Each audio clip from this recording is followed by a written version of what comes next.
দিদি আজকে আমার বাড়ির ফ্রেন্ডসরা আসছে, একটুখানি খাবার বানিয়ে রেখো। বানিয়ে রাখবো। এই বস তোরা, আমি স্ন্যাক্স আনাচ্ছি। ও দিদি তাড়াতাড়ি নিয়ে আসো খাবারটা। কই গো দিদি, তাড়াতাড়ি আনো, আর বসে আছে তো। এই তো ছোট, এনে এনে। Thank you. এটা কে রে? আরে এটা আমাদের বাড়ির কাজের লোক। ও আচ্ছা আচ্ছা।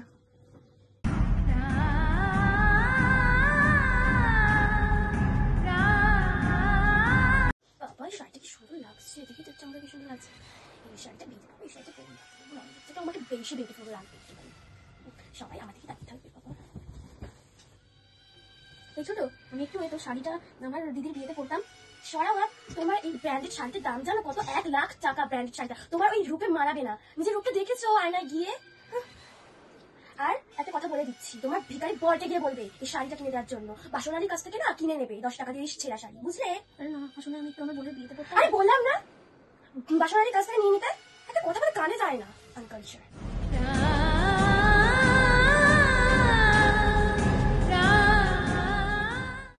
এবার তো দিদি এই বিষটা খেয়ে মারা যাবে, আর সব সম্পত্তি আমার হবে।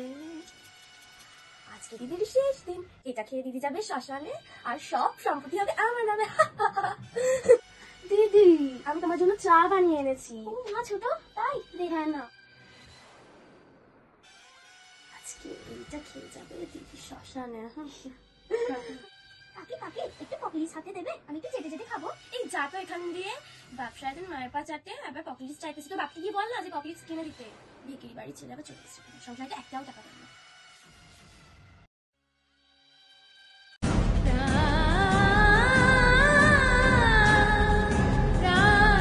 দিদি মরেছে, কি মজা, দিদি মরেছে, সব সম্পত্তি এখন আমার না, আমাদের হবে, আমাদের হবে। একটু ঘুরে মানুষ দিদি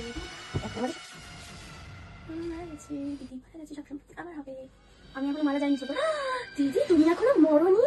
না, পাশের পাড়ার তাপস আমার থেকে চাটা ছিনিয়ে নিয়ে খেয়ে নিজের মুখ দিয়ে গেজা বেরিয়ে মারা গেছে। তাপস মারা গেছে? তোমার কার সাথে ঘুরবো? এটা কি বলি? কিছু না, প্রাণী মারতে পারি তো কি হয়েছে, কোমর তো ভাঙতেই পারি। প্রাণী মারি তো ভাগ্যের জোরে, কোমর তো ভাঙতেই পারি। হাই গাইস, দেখো আমাদের বাড়ির কাজের লোক আইটা হচ্ছে আমাদের বাড়ির বিড়াল। কত ভাগ্য দেখো যে আমাদের বাড়ির বিড়ালকেও কাজের লোকের হাতে তুলে দিয়েছি। বড় বৌমা! মায়ের গলা না ছোট? না না, এটা মায়ের গলা না, হয়তো পাশের বাড়ি হয়তো কারণ আছে। না না, এটা মায়ের আরে গলা না, মায়ের গলা তুমি আছে বেশি শোনো একটুখানি। বুঝতেই হবে। মা, মা মরবে, মা মরবে। ছোট এটা কি বলছিস? মা মরবে, মতো তুই মরুন না, সবসময় আমার নামে দিয়ে যান না।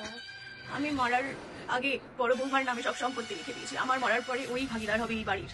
কেন বড় বৌদি, কেন কেন?